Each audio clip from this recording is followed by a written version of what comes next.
Hello, once again, I'm the author, Steve Burnside, author of the book entitled Reaching the Youth, Resolutions for an American Crisis. Just want to drop a few jewels on you guys right quick.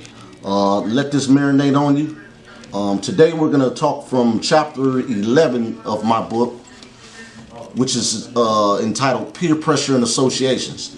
This is very important, and I need you guys to really ponder on this.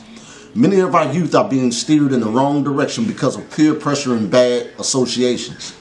There are some youth who simply want to do what's right, but because of their surroundings, they've developed some bad associations.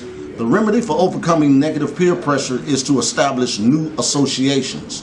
For example, if you don't smoke crack cocaine, then normally you wouldn't hang out with cocaine users because that isn't of any interest to you.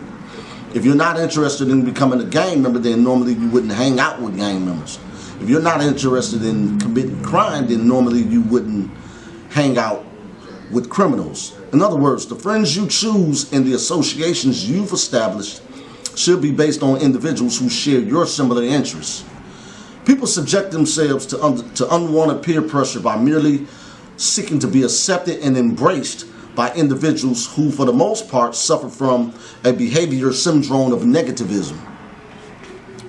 The desire to fit in with any crowd, whether good or bad, demonstrates low morale and is an indication that one suffers from followers syndrome. Let me ask you this: do any of you guys suffer from followers syndrome? Because of a lack of knowledge and the lack of confidence in self, many people in society are mere followers who suffer from follower syndrome. These are people who aren't governed by any set of principles, and therefore when someone who seems popular or powerful to others suggests or comes up with an idea, no matter how irrational it is, those afflicted with follower syndrome usually jump on the bandwagon. Why? It's because they are mentally weak people who can't stand on their own 2 feet. When a person allows himself to be governed by a set of morally righteous principles, he becomes acquainted with the true principles of being a follower. In other words, he knows when to follow another suggestion or idea and when not to.